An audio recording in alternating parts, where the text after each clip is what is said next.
Divine Thoughts, a journey to the innermost recesses of our soul. Isho മിശിഹായ്ക്ക് സ്തുതിയായിരിക്കട്ടെ. ധനഹാകാലം പ്രത്യക്ഷീകരണത്തിൻ്റെ വെളിപാടിൻ്റെ കാലമാണെന്ന് നമുക്കറിയാം. മനുഷ്യനായി അവതരിച്ച ഈശോയുടെ ദൈവികത, അവിടുന്ന് ദൈവപുത്രനാണ്, പഴയ നിയമത്തിൽ വാഗ്ദാനം ചെയ്യപ്പെട്ടിരുന്ന രക്ഷകനായ മിശിഹായാണ് എന്നുള്ള സത്യം ലോകത്തിന് വെളിപ്പെടുത്തിയ രംഗങ്ങൾ അനുസ്മരിക്കുന്ന, ഈശോയുടെ പരസ്യ ജീവിതത്തിലെ ആ ഒരു ഘട്ടം അനുസ്മരിക്കുന്ന കാലമാണല്ലോ ധനഹാകാലം. ഇന്നത്തെ സുവിശേഷത്തിൽ യഹൂദരിൽ നിന്ന് ഒരല്പം മാറി ഈശോയുടെ പരസ്യജീവിതത്തിൻ്റെ ആദ്യഘട്ടം ഗലീലയിലായിരുന്നു, യഹൂദർക്കിടയിലായിരുന്നുവെങ്കിൽ, സിനഗോഗുകൾ കേന്ദ്രീകരിച്ചായിരുന്നുവെങ്കിൽ, ഇന്നത്തെ സുവിശേഷ ഭാഗത്തിൽ യോഹന്നാൻ അറിയിക്കുന്നത് പോലെ, 4-ാം അധ്യായത്തിൽ യോഹന്നാൻ വിവരിക്കുന്നത് പോലെ സമറിയായിലാണ് ഇന്നത്തെ രംഗം അരങ്ങേറുന്നത്. സമറിയ പ്രദേശം പലസ്തീനായുടെ തെക്കുള്ള യൂദയായ്ക്കും വടക്കുള്ള ഗലീലയ്ക്കും മധ്യേയുള്ള പ്രദേശമാണ്. പലസ്തീന ഒരു ചെറിയ രാജ്യമാണെന്ന് നമുക്കറിയാം. പഴയ വിശുദ്ധ നാട് എന്ന ഇസ്രായേലിൻ്റെ ജനത്തിൻ്റെ നാടായിരുന്ന, ഈശോ ജീവിച്ചിരുന്ന ഈശോയുടെ നാടായിരുന്ന പലസ്തീന, ഇസ്രായേൽ 3 ഭാഗങ്ങളുണ്ടായിരുന്നു. തെക്ക് യൂദയ, അതിന് തലസ്ഥാനമായി ഈ പ്രദേശം മുഴുവൻ്റെയും ഇസ്രായേൽ രാജ്യത്തിന് തലസ്ഥാനമായിട്ടുണ്ടായിരുന്ന ജെറൂസലം അവിടെയായിരുന്നു. വടക്കുള്ള ഗലീലി, ആ ഗലീലി തടാകത്തിന് ചുറ്റുമുള്ള ഗ്രാമങ്ങളിലായിരുന്നു ഈശോയുടെ ആദ്യകാല പ്രവർത്തനങ്ങൾ. ഗലീലിയിൽ നിന്ന് യൂദയായിലേക്കോ യൂദയായിൽ നിന്ന് ഗലീലയിലേക്കോ പോകണമെങ്കിൽ ഈ സമറിയ കൂടി വേണമായിരുന്നു പോകാൻ. ഇന്നും അതുതന്നെയാണ് മാർഗമെന്ന് നമുക്കറിയാം. അപ്പോൾ ഈശോ സമറിയായിലൂടെ കടന്നു പോവുകയായിരുന്നു എന്നാണ് സുവിശേഷകൻ പറയുന്നത്.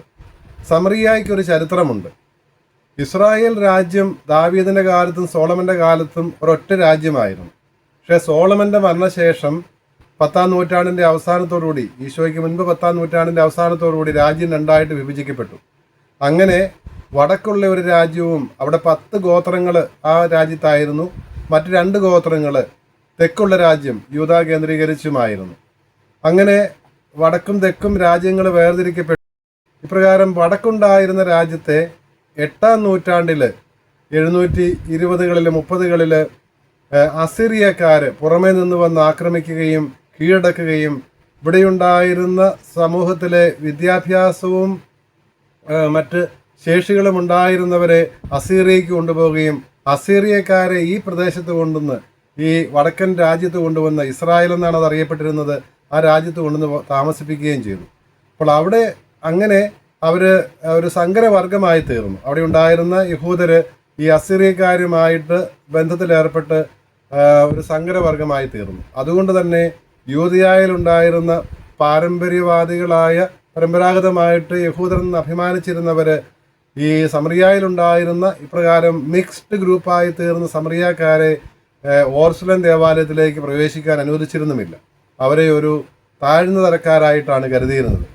അപ്പോൾ ഒരു വിജാതീയരുടെ ഗണത്തിലാണ് അവരെ പെടുത്തിയിരുന്നത്. കാരണം വിജാതീയരുമായി അവർ ബന്ധപ്പെട്ടു പോയി എന്നുള്ളത് കൊണ്ട് അവരുടെ പ്യൂരിറ്റി നഷ്ടപ്പെട്ടു എന്നുള്ളതായിരുന്നു യൂദയായിലുണ്ടായവരുടെ ആരോപണം. അതായിരുന്നു.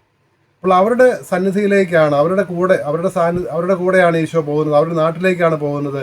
അതുവഴി കടന്നു പോകുന്നതെന്നേ പറയുന്നുള്ളൂ. കാരണം ഈശോയുടെ മുഖ്യ പ്രവർത്തന മണ്ഡലം യഹൂദർക്കിടയിൽ തന്നെ ആയിരുന്നല്ലോ. അപ്പോൾ അതിലേക്ക് കടന്നു പോകുന്നത് വിജാതീയർക്കിടയിൽ ഉണ്ടാകേണ്ട, അല്ലെങ്കിൽ വിജാതീയരോട് സുവിശേഷം പ്രസംഗിക്കേണ്ടതിൻ്റെ ഒരു മാതൃക ശിഷ്യന്മാർക്ക് നൽകാൻ വേണ്ടിയാണ് അങ്ങനെ ചെയ്തതെന്ന് സഭാപിതാവായ ക്രിസോസ്റ്റോം പറയുന്നുണ്ട്. ഈശോ ഈ സമറിയ പ്രദേശത്തൂടെ വരുമ്പോൾ സിക്കാർ എന്ന ഗ്രാമത്തിൽ പ്രവേശിക്കുകയാണ്. അവിടെ എത്തി നിൽക്കുന്നത് ഒരു കിണറിൻ്റെ കരയിലാണ്. ഈ കിണർ പഴയ നിയമത്തിൽ നമ്മൾ കാണുന്ന കിണർ തന്നെയാണ്. യാക്കോബിൻ്റെ ജീവിതവുമായിട്ട് ബന്ധപ്പെട്ട്, ചരിത്രവുമായി ബന്ധപ്പെട്ടാണ് ഈ കിണർ നിൽക്കുന്നത്. പഴയ നിയമത്തിലെ ആദ്യത്തെ വായന ഉൽപ്പത്തി പുസ്തകം 29-ാം അധ്യായത്തിൽ നമ്മൾ കാണുന്നുണ്ട്. യാക്കോബ് തനിക്ക് ഒരു ഭാര്യയെ അന്വേഷിച്ച്, ബന്ധുക്കളുടെ തന്നെ അന്വേഷിച്ച് ഹാരാനിലേക്ക് പോകുമ്പോൾ അവിടെ റാഹേലിനെ കണ്ടെത്തുന്നത് ഒരു കിണറിൻ്റെ കരയ്ക്ക് വെച്ചാണ്. ഇടയ സ്ത്രീ റാഹേൽ ആടുകളെ മേയിച്ച് ആടുകൾക്ക് വെള്ളം കൊടുക്കുവാൻ വേണ്ടി കിണറ്റുകരയിൽ വരുമ്പോൾ അവിടെ വെച്ചാണ് യാക്കോബ് റാഹേലിനെ കാണുന്നതും അങ്ങനെയാണ് ആ ബന്ധം വളരുന്നതും. ലാബാൻ റാഹേലിനെ യാക്കോബിന് ഭാര്യയായി നൽകുന്നതുമെല്ലാം നമ്മൾ ഉൽപ്പത്തി പുസ്തകത്തിൽ വായിക്കുന്നുണ്ട്. അപ്പോൾ അവിടെ ആടുകൾക്ക് വെള്ളം നൽകിയിരുന്ന യാക്കോബിൻ്റെ കിണർ പൂർവികർ കാലം മുതൽ യാക്കോബ് തങ്ങൾക്ക് കൈമാറി തന്നതാണ് ഈ കിണറെന്നാണല്ലോ സമറിയക്കാരിയും ഈശോയോട് തന്നെ പറയുന്നതും തുടർന്നുള്ള സംഭാഷണ മധ്യേ. അപ്പോൾ ആ ഒരു സംഭവം നമ്മെ ഓർമ്മിപ്പിക്കാൻ, പശ്ചാത്തലം ഓർമ്മിപ്പിക്കാൻ വേണ്ടിയിട്ടാണ് ഉൽപ്പത്തി പുസ്തകത്തിലെ 29-ാം അധ്യായത്തിൽ നിന്നുള്ള ആദ്യത്തെ വായനയിൽ നമ്മൾ സഭ ഓർമ്മിപ്പിക്കുന്നത്. അപ്പോൾ ഈ കിണറ്റിൻ്റെ കരയിൽ വന്ന് ഈശോ ഇരിക്കുന്നത് മനുഷ്യരുടെ പക്കലേക്ക് ഇറങ്ങി വരുന്ന, അതും വിജാതിയുടെ തന്നെ പക്കലേക്ക് പോലും ഇറങ്ങി വരുന്ന, അല്ലെങ്കിൽ മനുഷ്യൻ്റെ അനുഭവങ്ങൾ, മനുഷ്യാനുഭവങ്ങളുടെ ആഴങ്ങളിലേക്ക് ഇറങ്ങി വരുന്ന മനുഷ്യനായി അവതരിച്ച ദൈവത്തെയാണ് കാണിക്കുന്നത് എന്ന് സഭാപിതാവായ ആഗസ്തിനോസും വിശദീകരിക്കുന്നുണ്ട്.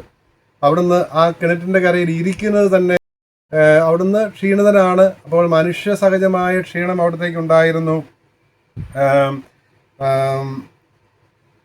അവിടുന്ന് അവരുടെ പക്കലേക്ക് വരുന്നത്, അങ്ങനെ ആ ക്ഷീണിച്ചവർക്ക് ആശ്വാസം നൽകുന്നവനാണ് അവൻ.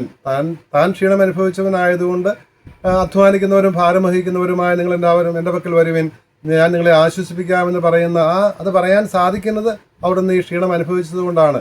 മത്തായിയുടെ സുവിശേഷം 11-ാം അധ്യായം 28-29 വാക്യം നമ്മൾ കാണുന്നുണ്ടല്ലോ, അധ്വാനിക്കുന്നവരും ഭാരം വഹിക്കുന്നവരുമായി നിങ്ങളെല്ലാവരും എൻ്റെ പക്കൽ വരുവിൻ, ഞാൻ നിങ്ങൾക്ക് വിശ്രമം നൽകാമെന്ന്. അപ്പോൾ അങ്ങനെയാണ് സഭാപിതാക്കന്മാർ ആഗസ്തിനോസും അംബ്രോസും ഒക്കെ കാണുന്നത്.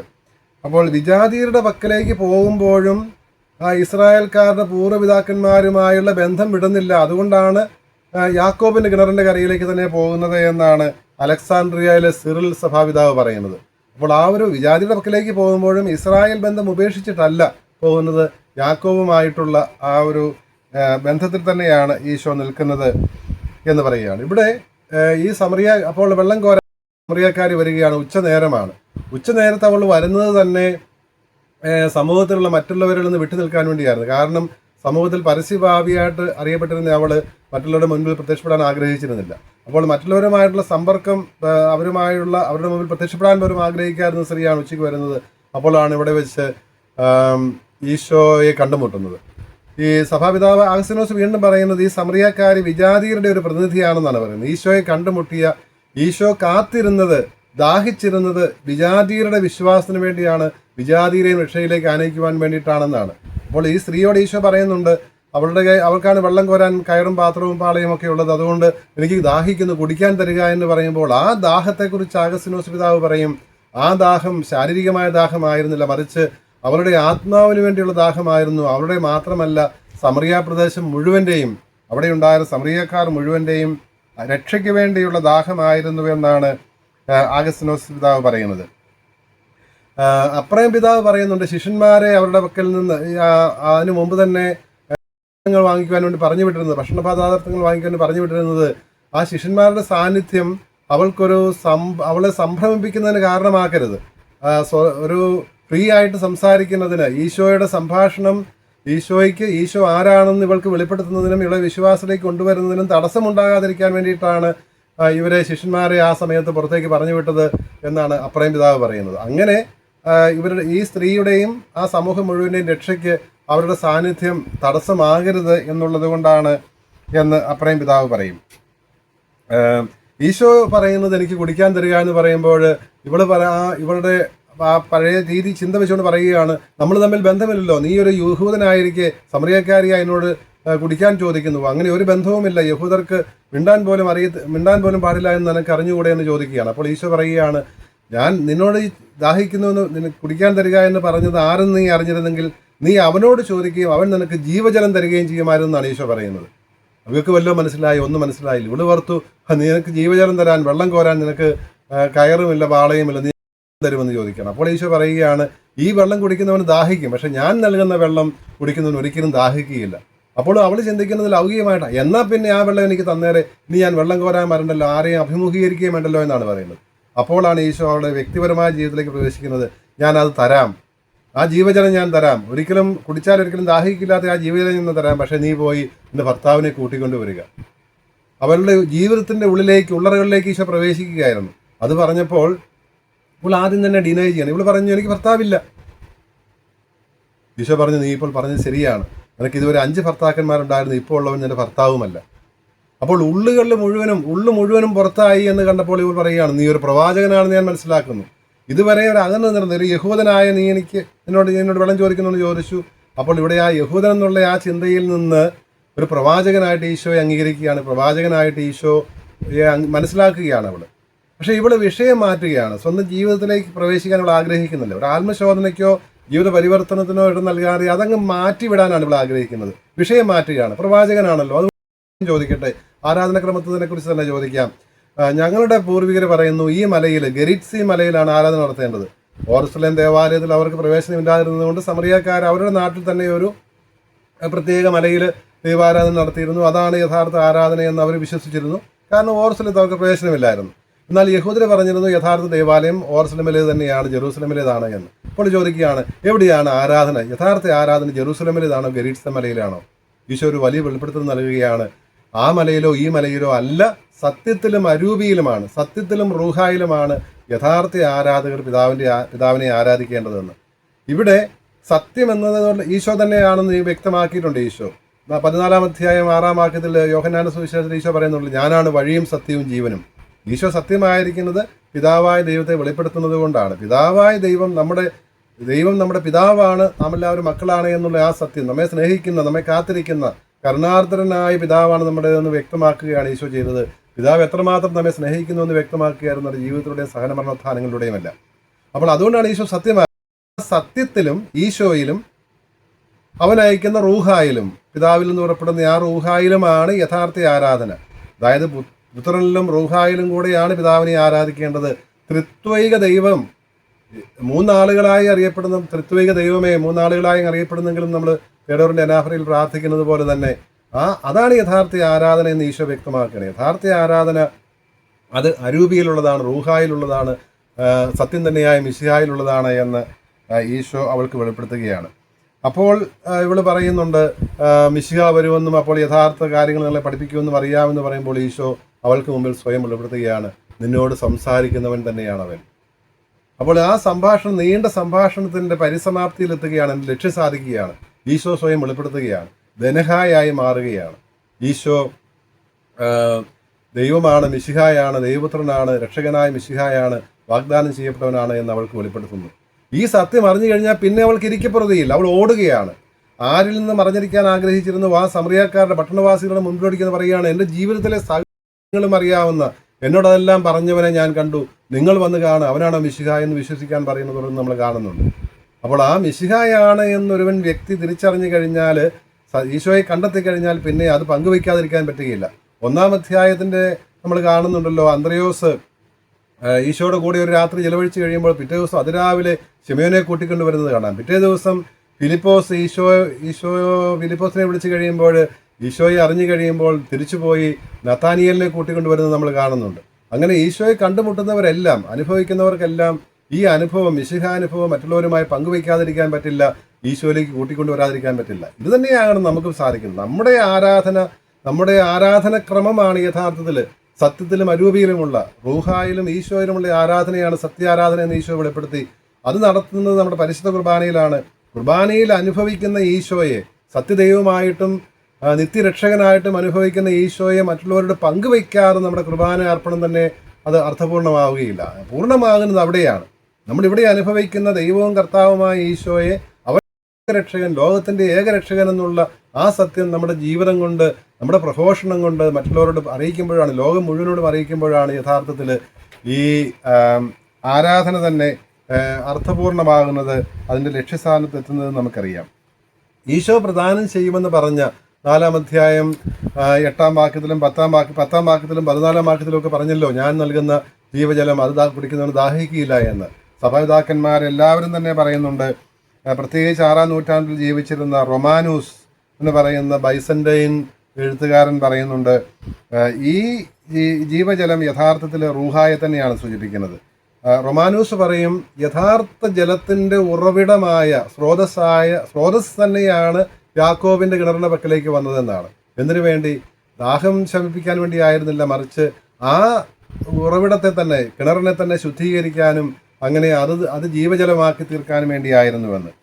ഈ ജീവജലം നമുക്ക് നൽകപ്പെടുന്നത് മാമോദീസായിലാണെന്ന് സഭാപിതാവായ അഗസ്തീനോസ് പറയും. 7-ാം അധ്യായത്തിൽ 37-ാം വാക്യത്തിൽ ഈശോ പറയുന്നു, തിരുനാളിൻ്റെ പശ്ചാത്തലത്തിൽ ഓർസലമിൽ വെച്ച് പറയുന്നുണ്ടല്ലോ, ആർക്കെങ്കിലും ദാഹിക്കുന്നെങ്കിൽ അവൻ എൻ്റെ പക്കൽ വന്ന് കുടിക്കട്ടെ, അവൻ്റെ ഉള്ളിൽ നിന്ന് ജീവജലത്തിൻ്റെ അരുവികൾ ഒഴുകുമെന്ന്. ആ ജീവജലത്തിൻ്റെ അരുവെന്ന് പറയുന്നത് ഇവിടെ 4-ാം അധ്യായം 10-ാം വാക്യത്തിലും 14-ാം വാക്യത്തിലും പറയുന്ന ജീവജലവും എല്ലാം റൂഹായെയാണ് സൂചിപ്പിക്കുന്നത് എന്ന് ആഗസ്തിനോസ് പിതാവും പറയുന്നുണ്ട്. അത് കുടിക്കുന്നവർക്ക് ഒരിക്കലും ദാഹിക്കുകയില്ല എന്നും പറയുന്നുണ്ട്. യാക്കോബിൻ്റെ കിണറിനെ കുറിച്ച് ഒറിജിൻ, ആദിമസഭയിലെ ഏറ്റവും വലിയ ദൈവശാസ്ത്രീയനായ ഒറിജിൻ പറയുന്നത് യാക്കോബിൻ്റെ കിണർ സൂചിപ്പിക്കുന്നത് പഴയ നിയമ വിശുദ്ധ ലിഖിതങ്ങളെയാണ്. അവിടെ പലരും വന്ന് കുടിച്ചിരുന്നു, പക്ഷെങ്കിൽ അതിൻ്റെ യഥാർത്ഥ ആഴങ്ങളിലേക്ക് ഇറങ്ങിയിരുന്നില്ല, അതിൻ്റെ അർത്ഥം മനസ്സിലാക്കിയിരുന്നില്ല. പഴയ നിയമത്തിൻ്റെ അർത്ഥം പൂർണ്ണമായിട്ട് മനസ്സിലാക്കി കൊടുത്തത് അവിടെ അതുവരെ വന്ന് കുടിച്ചു പോയിരുന്ന ആ കാലിക്കൂട്ടങ്ങളെ പോലെ മാത്രമേ ഉണ്ടായിരുന്നുള്ളൂ. അവരവരുടെ ദാഹം ശമിപ്പിച്ചു പോയി, പക്ഷേ അതിൻ്റെ യഥാർത്ഥ അർത്ഥം മനസ്സിലാക്കി കൊടുത്തത് ഈശോയാണ് എന്നാണ് ഒറിജിൻ വിശദീകരിക്കുന്നത്. അങ്ങനെ ആഴങ്ങളിലേക്ക് ഇറങ്ങുന്നവർക്ക് മാത്രമേ ആ നിത്യജീവൻ്റെ ഉറവയായ മിശിഹായെ ഈ തിരുലിഖിതങ്ങളിൽ കണ്ടെത്താൻ സാധിക്കുകയുള്ളൂ എന്നും മിലാനിലെ മെത്രാനായിരുന്ന അംബ്രോസ് സഭാപിതാവ് ആഗസ്തിനോസും പറയും. ഈ റൂഹായിൽ നിന്ന് കുടിക്കുന്നവർക്കാണ് അവരുടെ ആത്മീയ ദാഹം ശമിക്കുന്നത് എന്ന്. ഇവിടെ ഉൽപ്പത്തി പുസ്തകം 29-ാം അധ്യായത്തിൽ യാക്കോബ് റാഹേലിനെ കണ്ടുമുട്ടുന്നത് കിണറ്റുകരയിൽ വെച്ചാണെന്ന് പറഞ്ഞു. ഇവിടെ അതിന് സമാനമായിട്ട് ഈശോ സമറിയാക്കാരെ കണ്ടുമുട്ടുകയാണ്. യാക്കോബും റാഹേലും ഭാര്യാപാത്ര ബന്ധത്തിലേക്ക് പ്രവേശിക്കുന്നു. ഇവിടെ സഭാപിതാക്കന്മാർ പറയും ഇവിടെ നടക്കുന്നത് ഒരു വിട്രോത്തലാണ്, ഒരു എൻഗേജ്മെൻ്റ് ആണ്, ഒരു വിവാഹ നിശ്ചയമാണ്. ആര് തമ്മിൽ? ഈ മിശിഹായും ദൈവജനവും തമ്മിൽ. ആ ദൈവജനത്തിൻ്റെ വിജാതീയരിൽ നിന്നുള്ള സഭയുടെ പ്രതിനിധിയായിട്ടാണല്ലോ ഈ സമറിയാക്കാർ നിൽക്കുന്നത്. സമറിയാക്കാർ മുഴുവനെയും, പട്ടണവാസികൾ മുഴുവനെയും ഈശോയുടെ പക്കലേക്ക് കൊണ്ടുവരുന്നതും ഈശോയുമായി ബന്ധത്തിലാക്കുന്നത് നമ്മൾ കാണുന്നുണ്ട്. ഈശോ തന്നെയും മണവാളിൽ നിന്ന് സ്വയം വിശേഷിപ്പിക്കുന്നുണ്ട്. സഭയെ മണവാട്ടി എന്നുമാണല്ലോ വിശേഷിപ്പിക്കുന്നത്. റൊമാനൂസ് 6-ാം നൂറ്റാണ്ടിലെ ബൈസൻ്റൈൻ എഴുത്തുകാരൻ തന്നെയാണ് ഇക്കാര്യവും യഥാർത്ഥ ഭർത്താവ് മിശിഹ തന്നെയാണ് സമറിയാക്കാരുടെ വ്യക്തമാക്കുന്നത്. നമ്മുടെ പരിധിക്കുപരിയായിട്ടുള്ളവനാണ് റൂഹ, ജീവൻ നൽകുന്നവനാണവന്. അത് റൂഹായിലുള്ള ആരാധന കൊണ്ട് തന്നെ നമുക്ക് ഒരു സ്ഥലത്തോ കാലത്തോ പരിമിതപ്പെടുത്തേണ്ടതില്ല. എവിടെയെല്ലാം വിശ്വാസികൾ ഒന്നിച്ചു കൂടുന്നു അവിടെയെല്ലാം ഈ കർത്താവിൻ്റെ സാന്നിധ്യമുണ്ട്, ആരാധന സാധ്യമാണ് എന്നും അവിടെ ഓർമ്മിപ്പിക്കുകയാണ്. ആഗസ്തിനോസ് പിതാവ് പറയുന്നുണ്ട് അരൂപിയിലുള്ള ആരാധനയെക്കുറിച്ച്. സത്യത്തിലും അരൂപിയിലുള്ള ആരാധനയെക്കുറിച്ച് പറയുമ്പോൾ പറയും, പള്ളിയായി തീർന്നതിന് വേണം നമ്മൾ, അതിന് ശേഷം വേണം നമ്മൾ പള്ളിയിൽ പോകാനെന്ന്. പള്ളിയിൽ നമ്മൾ പ്രവേശിക്കേണ്ടത് നമ്മൾ തന്നെ പള്ളിയായി തീർന്നതിന് ശേഷം വേണമെന്ന്. അതായത് പള്ളിയാകുന്നത്, ദൈവാലയമാകുന്നത് റൂഹായുടെ സാന്നിധ്യം കൊണ്ടാണ്, ദൈവത്തിൻ്റെ സാന്നിധ്യം കൊണ്ടാണ്. അപ്പോൾ ദൈവാരൂപി നമ്മിൽ മാമോദീസായിൽ വന്ന് വസിക്കുന്നുണ്ട്, റൂഹായുടെ ആലയമായി നമ്മൾ തീർന്നു. ഈ റൂഹായെക്കുറിച്ചുള്ള സാന്നിധ്യത്തെക്കുറിച്ചുള്ള ബോധ്യത്തിൽ നമ്മൾ തന്നെ പള്ളിയായി തീർന്നിട്ട് വേണം ആരാധനയ്ക്കായി പള്ളിയിൽ പ്രവേശിക്കുവാൻ, ദേവാലയത്തിൽ പ്രവേശിക്കുവാൻ എന്നാണ് ആഗസ്തിനോസ് പിതാവ് പറയുന്നത്. പൗലോസ് ശ്ലീഹാ കൊരിന്തോസുകാർക്കുള്ള 1-ാം ലേഖനം 3-ാം അധ്യായം 17-ാം വാക്യത്തിൽ പറയുന്നുണ്ട്, നിങ്ങൾ അറിഞ്ഞുകൂടെ ദൈവാരൂപി നിങ്ങൾ വസിക്കുന്നില്ല, നിങ്ങൾ ദൈവത്തിൻ്റെ ആലയമാണ് എന്ന് പറയുന്നതും നമുക്ക് പരിചിതമാണ്. അപ്രയം പിതാവ് ഈ ഭാഗം സമാപിപ്പിക്കുന്നത് വിശുദ്ധിയുടെ ആ ക്രമേണയുള്ള വെളിപ്പെടുത്തലിനെ കുറിച്ച് പറഞ്ഞുകൊണ്ടാണ്. ആദ്യം ഈ സ്ത്രീക്ക് ഒരു യഹൂദനായി മാത്രം പ്രത്യക്ഷപ്പെടുന്ന ഈശോ പ്രവാചകനായി വെളിപ്പെടുത്തുന്നു, പിന്നീട് മിശിഹായായി തന്നെ വെളിപ്പെടുത്തുന്നു. ആ വെളിപ്പെടുത്തൽ സുവിശേഷ പ്രഘോഷണത്തിന്, ആ പട്ടണം മുഴുവൻ്റെയും മാനസാന്തരത്തിന് കാരണമാവുകയും ചെയ്യുന്നു. അപ്പോൾ പുതിയ നിയമത്തിലെ ആദ്യത്തെ വായനയിൽ ഹെബ്രായ ലേഖനത്തിലെ 6-ാം അധ്യായത്തിൻ്റെ ആദ്യത്തെ വാക്യങ്ങളിൽ ഹെബ്രായ ലേഖകൻ നമ്മോട് പറയുന്നത് അത് തന്നെയാണ്. നമുക്ക് ഈ പ്രാരംഭ പാഠങ്ങൾ പിന്നിട്ടിട്ട് പൂർണ്ണതയിലേക്ക് നമുക്ക് മുന്നേറാം. വിശ്വാസവും ദീർഘക്ഷമയും വഴി വാഗ്ദാനത്തിന് അവകാശികളായി തീർന്നവരെ നമുക്ക് അനുകരിക്കാം. അപ്പോൾ വിശ്വാസവും ദീർഘക്ഷമയും വഴിയാണ് വാഗ്ദാനം ചെയ്യപ്പെട്ട രക്ഷയ്ക്ക് നമുക്ക് മുൻപേ പോയ ഒരു അർഹരായവർ, അവരെ നമുക്ക് അനുകരിക്കാമെന്നാണ് ഹെബ്രായ ലേഖകൻ പറയുന്നത്. ഇവിടെ നമ്മൾ അനുകരിക്കേണ്ടത് ഈ സമറിയാക്കാരിയെ തന്നെയാണ്. ആ സമറിയാക്കാരുടെ അവസ്ഥയിൽ തന്നെയാണ് നമ്മൾ പലരും.